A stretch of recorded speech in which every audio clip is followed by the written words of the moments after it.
Humanities science अर्थात मानविकी विज्ञान या मानवता का विज्ञान में आप सभी का स्वागत है। हम लोग खोरठा का अध्ययन कर रहे हैं, जिसमें हम लोग साहित्यकारों के बारे में जान रहे हैं, साहित्यकारों की जीवनी देख रहे हैं।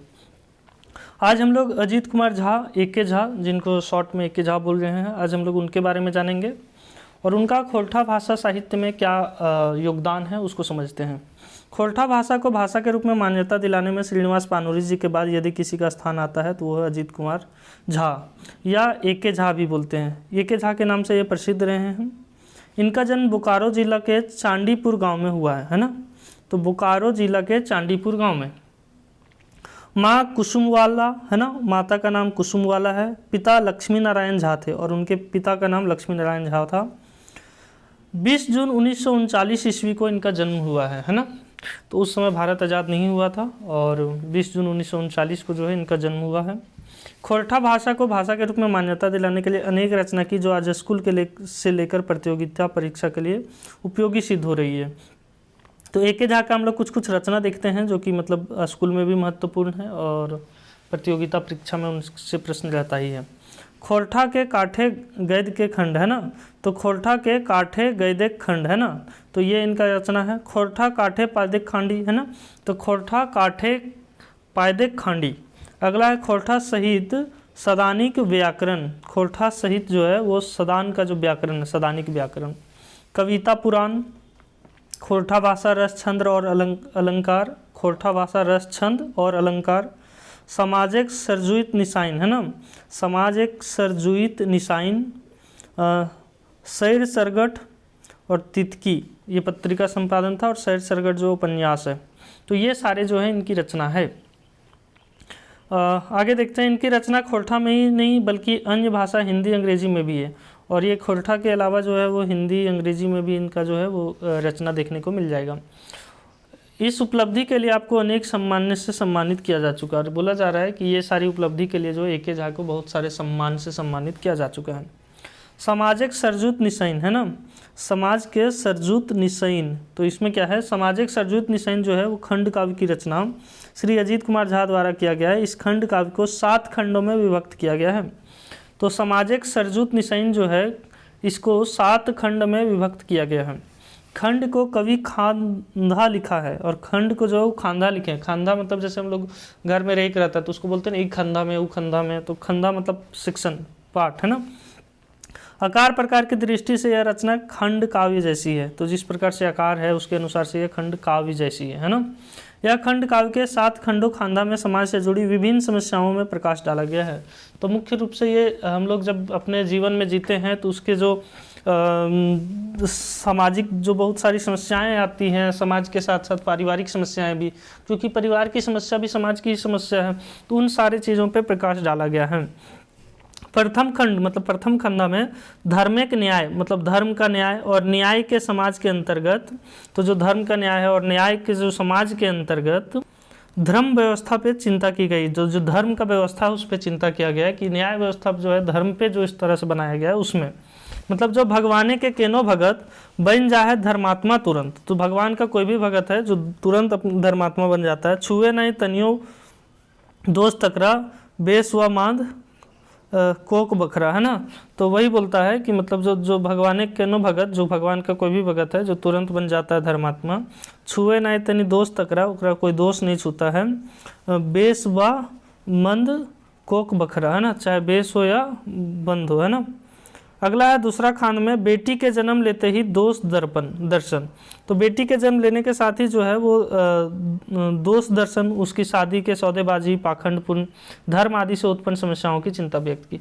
तो पहला में वो दिखाना चाहते हैं कि वो कैसे लोग जो है वो धर्म की ओर जाते हैं और धर्म में जाने के बाद अपने आप को तुरंत धर्मात्मा समझने लगते हैं। उसके अंदर में कितना भी बुराई क्यों ना हो, लेकिन यही जो अभी हम लोग थोड़ा सा पहले देख रहे थे, तो वो धर्म पे प्रहार करके बोलते हैं कि उन लोग तो ऐसे अपने आप को ट्रीट करने लगते हैं जैसे उसको कोई दोष है ही नहीं उसके अंदर में, भले ही उसमें कितना कुरीति है, लेकिन वो धर्म के नाम पे कैसे बच जाता है। उनका जो दूसरा सेक्शन है, दूसरा खंडा है, उसमें वो क्या मतलब चीज़ को दिखाएं कि बेटी का जन्म कैसे हमारे समाज में अभिशाप माना जाता है, कैसे लोग बेटी को नहीं चाह करके बेटा को बहुत ज़्यादा चाहते हैं। उसमें दिखाया गया है कि कितने सारे जन्म को लेकर के दोष दर्शन समाज में दिखता है। उसकी शादी की सौदेबाजी, उसका शादी का सौदेबाजी होने लगता है, पैसा वगैरह, पाखंडपूर्ण धर्म आदि से और बहुत तरीके पाखंड वगैरह से जो उत्पन्न समस्याओं में चिंता व्यक्त की गई है। तो महिलाओं की स्थिति उस समय अगर बात कर रहे थे अपने टाइम में, तो ये कम बड़ी बात नहीं है, जहाँ पे अभी भी हम लोग वीमेन एम्पावरमेंट की बात करते हैं। तीसरा खांदा में सामाजिक स्तर पर हो रहे अत्याचार। तो जो सामाजिक स्तर पर जो अत्याचार हो रहा है, अन्याय है, भ्रष्टाचार है, इन सारे कारणों से सामाजिक में निरीह और गरीब तबके के दयनीय दशा, बेगुनाहों को गुनहगार सिद्ध किया जाना। तो जो बेगुनाह है उसको गुनहगार सिद्ध किया जाता है भ्रष्टाचार के माध्यम से, अन्याय के माध्यम से, अत्याचार के माध्यम से। इन सब की दशा पर चिंता और उससे निपटने के लिए संघर्ष और विद्रोह छेड़ने का आह्वान का वर्णन है।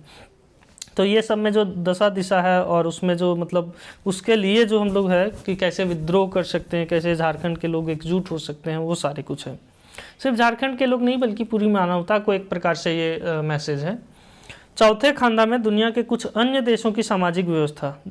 तो देश के जो विश्व के जो अन्य देश हैं उनकी सामाजिक व्यवस्था, उसकी ग्राह्य संस्कृति को अपनाने और समाज को साधने पर विचार किया।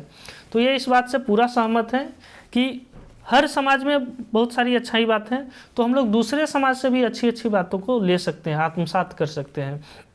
तो ये इनकी बहुत बड़ी बड़प्पन बात होती है कि मतलब जो दूसरे की अच्छाइयों से सीख ले सके, उसको समझ सके, तो ये इनमें है। पांचवें खंड, जो पांचवा खंड है, उसमें ज्ञान विज्ञान, स्वर्ग नरक की अवधारणा, समाज दर्शन, शास्त्र विज्ञान और विश्व का परिचय दिया है। तो पांचवें खंड में जो ज्ञान विज्ञान की बात करते हैं, स्वर्ग नरक की अवधारणा के बारे में वो अपना विचार रखते हैं, समाज दर्शन क्या है, शास्त्र विज्ञान और विश्व का भी परिचय देते हैं। छठवें खंडा मतलब छठा खंड में के 4 भागों में, पहला समाज दर्शन, तो छठे खंड को भी 4 भाग में एक तरह से लिखे हैं, जिसमें पहला में वो समाज दर्शन, जिसमें भूत प्रेत का भ्रम को दिखाया गया कि कैसे लोग भूत प्रेत का भ्रम मान करके चलते हैं।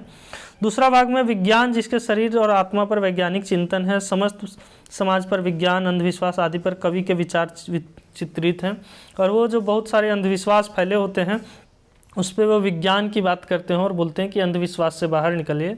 और तीसरे भाग में समाज शास्त्र में समाज दर्शन को दिखाया है।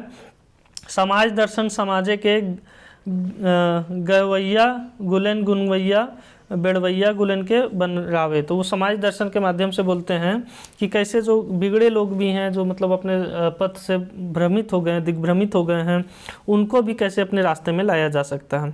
और इस खंड के अंतिम भागों में विश्व विज्ञान प्रकृति, तो विश्व विज्ञान प्रकृति और पर्यावरण, मौसम विज्ञान, धरती का चुंबकत्व, सर्पदंश आदि पर गहन चिंतन है। और जो इसका अंतिम भाग है उसमें वो दिखाए हैं कि विज्ञान, प्रकृति और पर्यावरण है ना, तो विश्व विज्ञान में प्रकृति, पर्यावरण, मौसम विज्ञान के बारे में बताए हैं, धरती का चुंबकत्व, सर्पदंश है ना, और ये सब पे गहन चिंतन है। और 7वें खंड में जो है समाज को सुधारने के लिए, तो जो 7वां खंड है उसमें समाज को सुधारने के लिए देश के वैज्ञानिक, विज्ञान के संस्था के समाज सुधारक सामने आया।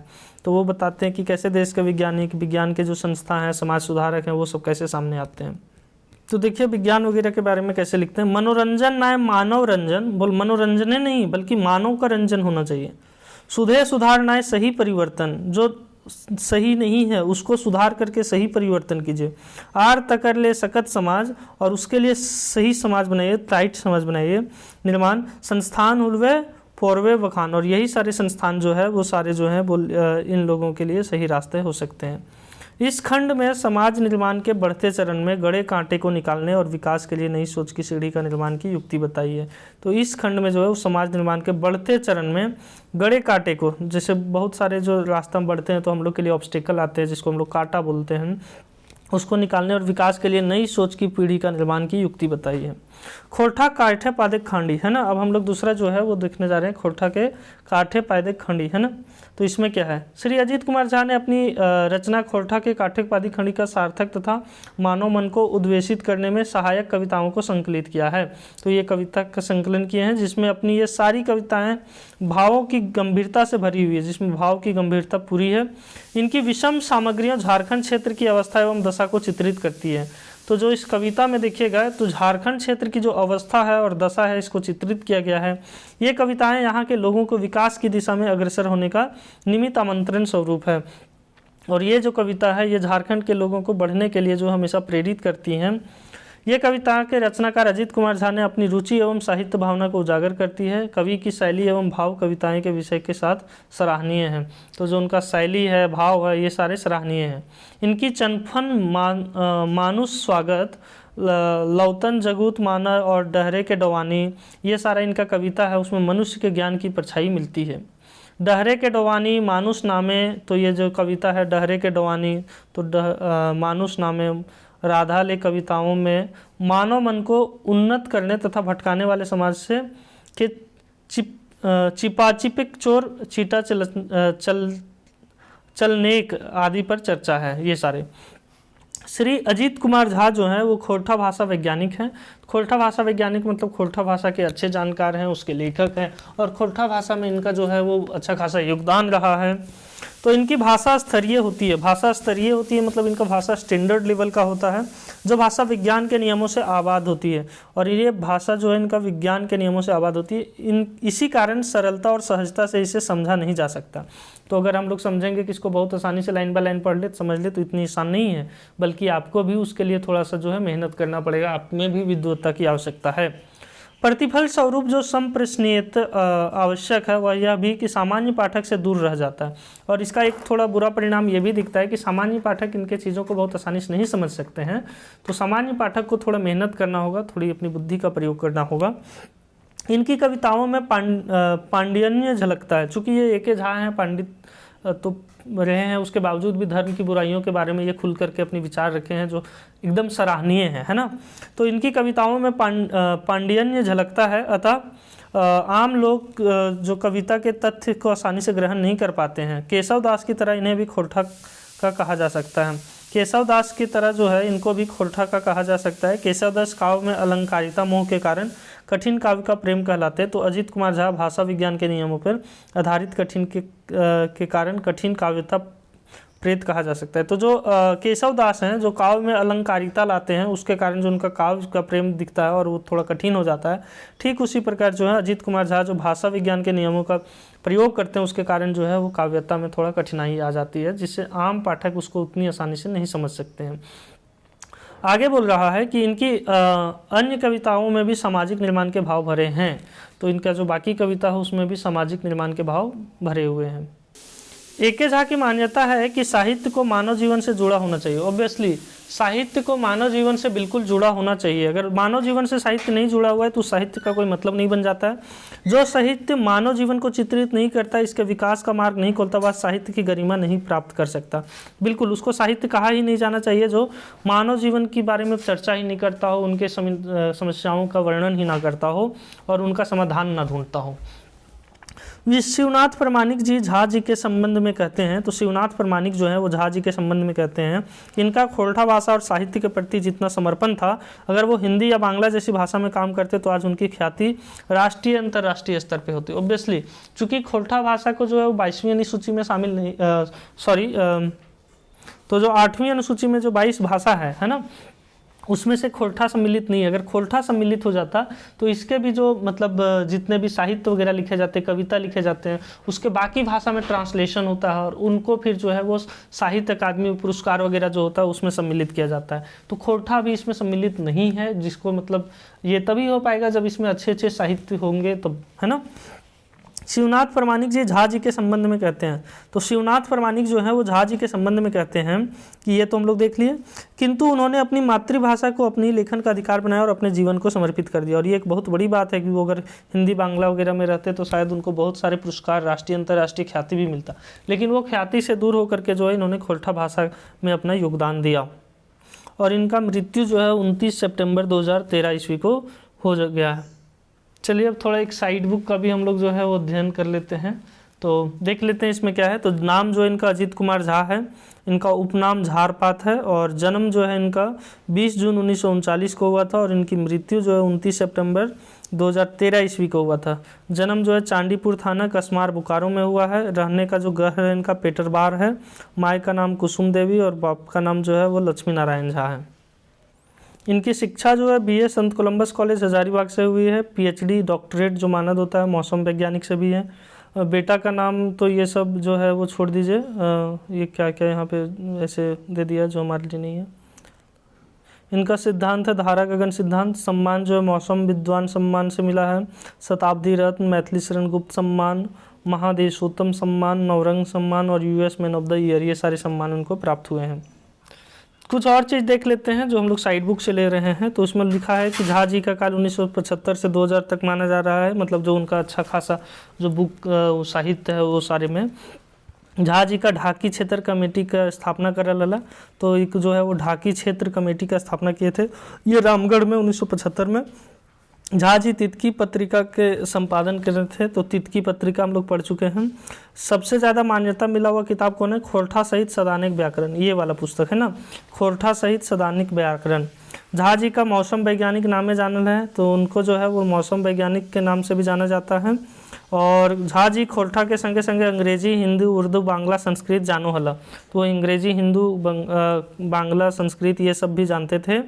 और उनका मैट्रिक का पास करने का उम्र जो है 1959 ईस्वी है। झा जी को खोरठा घारे के मुंधी खोटा कहलथिन, तो मुंधी खोटा जो को बोले थे, खोरठा घारे के मुंधी खोटा है, वो महेंद्र नाथ गोस्वामी उनको बोले थे। झा जी अंतर्राष्ट्रीय विज्ञान मंच झारखंडी भाषा सांस्कृतिक विशेषता के फरिज कर लगा, तो अंतर्राष्ट्रीय विज्ञान मंच में जो है वो खोरठा भाषा का जो है वो जो झारखंडी भाषा संस्कृति है उसकी विशेषता को बारे में बताए थे। झा जी इंडियन साइंस कांग्रेस के झारखंडी भाषा के उखरावल है, तो इंडियन साइंस कांग्रेस में वो जो झारखंडी भाषा है उनके बारे में भी वो बताए थे। और हम लोग जो है वो कुछ उनके और रचना देख लेते हैं। खोरठा काठे गायदे खंडी, खोरठा कोठे काठे होगा पायदे खंडी, मतलब गद का खंड और पद का, ये दो हो जाएंगे। खोरठा सहित सदानिक व्याकरण जो सबसे प्रसिद्ध पुस्तक इनका रहा है, कविता पुराण हो गया। खोरठा भाषा रस, छंस और अलंकार, ठीक है। तो और उसके अलावा सामाजिक सरजूत मिलल, खंड काव्य है, सरगट, ये सब हम लोग देख लिए। तितकी संपादन, तो यही सारा चीज़ है। उनका कुछ विशेष रचना देख लेते हैं हम लोग। तो विशेष रचना में क्या क्या है कि उनका विशेष रचना है मेका मेकी ना मेट माट, एक टोकी फूल और खोरठा लोक कथा और दुई डायर जिरहुल फूल, ये सारा उनका कुछ और है। तो आशा है कि आप सभी को जो है ये बात समझ में आ गया होगा। ह्यूमैनिटी साइंस अर्थात मानविकी विज्ञान या मानवता का विज्ञान में आप सभी का स्वागत है और आप सभी का बहुत धन्यवाद कि आप लोग जो है इस से जुड़े हुए हैं।